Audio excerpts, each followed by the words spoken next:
The sun never set by a muse of fire. I'm not crazy. I know I'm not, no matter how they treat me.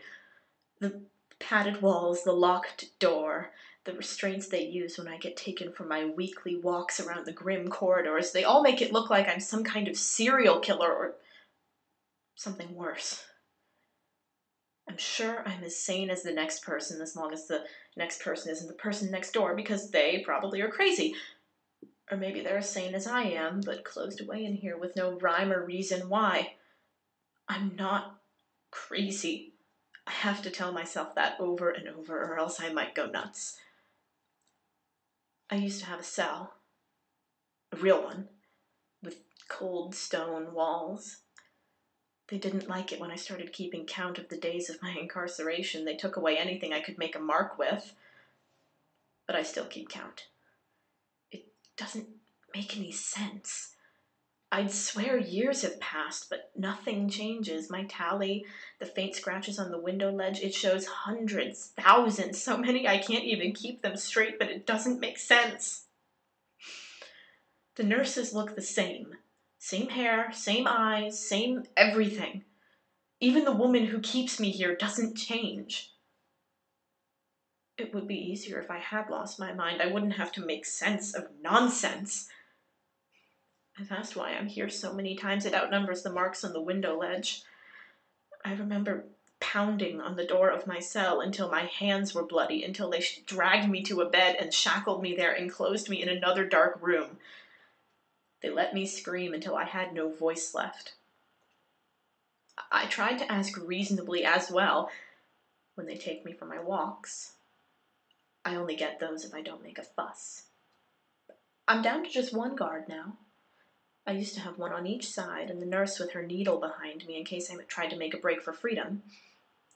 Again. Turns out that unless you know the way out of here, you're like a lab rat in a maze. They know all the entrances and exits, but all the corridors look the same to me, and if you don't know where you're going, they'll find you in less than no time. You have to take what you can get. The breakouts lead to solitary for weeks.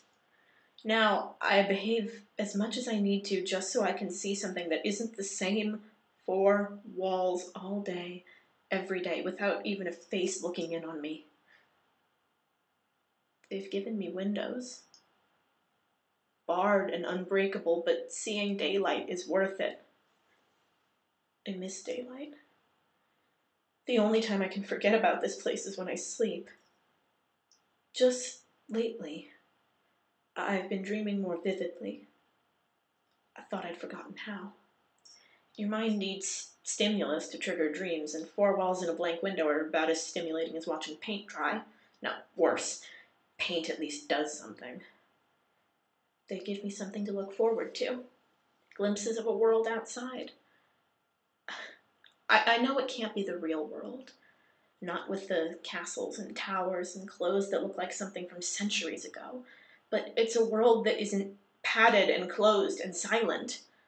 The people have faces. The days have sunlight. Even the rain feels wet. There's a man, too. Isn't there always? I'm sure Freud would have something to say about the fact that I dream of a lizard-like man who feels like he's a prisoner as well. I see him in a cell, alone in the dark. I see him as if I were standing there in the doorway looking at him. He's looking at me, and there's something there. Something behind the reptilian green skin and red eyes. Why green with red eyes? God knows. He looks like any other man if he didn't have those features. Maybe I'm trying to look back at the origins of my problem by defaulting to an allegory of the rise of man. Or that could be bullshit and I just saw a really big lizard when I was a toddler. The brain is a funny thing. Maybe I'm trying to get my repressed need for freedom out by freeing the lizard man in my dream. I know he wants it, and I know, in the dream, I'm the one who can give it, but he refuses. It doesn't make any sense. For one thing, I know damn straight that I don't want to be a prisoner, and I'm damn sure my subconscious shares the sentiment. Still, there's something there. Even when the cell isn't in the dream, the lizard man appears. I wish I could figure out what he means. All I know is that the feeling of being trapped is there wherever he is. I don't know how to free him, and dreams aren't exactly the most cooperative medium to work with. And then there was the kiss. If I didn't know better, I would say I was dreaming of fairy tales, but I know for a fact no handsome prince, or scaly lizard man for that matter, will come galloping to my rescue.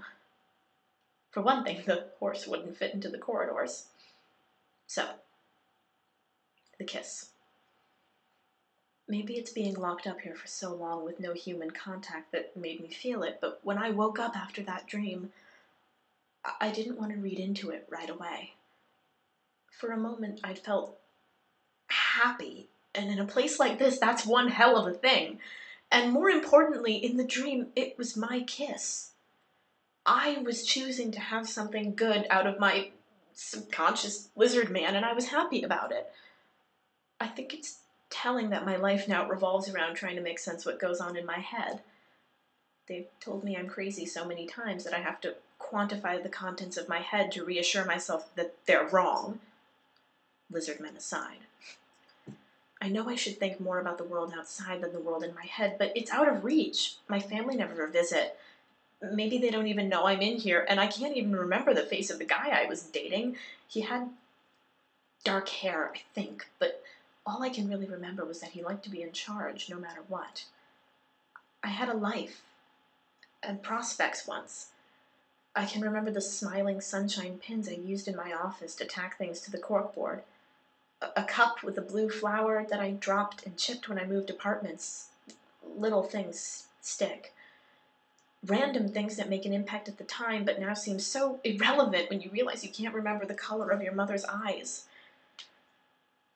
It hurts to realize that, to know that little by little your memories will escape you. I tried to remember for the longest time, did everything I could to hold on to as much of my life out there as possible, but now all I have is myself, my name, and the dreams that are keeping me sane. The woman who I think is my jailer made it into my dreams too, which isn't surprising. She doesn't speak to me, but from time to time she looks in through my door. Those are the days when she has a cameo with Lizard Man. Hello, subconscious, I see what you did there. Sinister black outfit, vast over-the-top coach, surrounded by threatening black-clad guards. You're over-egging the she's an evil bitch pudding a bit. I don't like to think of things in terms of hate, but I know I hate her. I hate the way she smiles at me in dreams and in reality, and I hate the feeling that she knows everything about why I'm here, why I'm in the dark in every way, and I hate her for reasons I can't even understand, reasons that make the lizard man rage, reasons that woke me sobbing in the middle of the night. Not that I would let her see. Sometimes it's better when the people you hate have no idea about it. Let her imagine that my incarceration has driven me crazy. Let her think that I've stopped speaking because my mind is broken. Let her think and be mistaken in that thought that she could ever break me.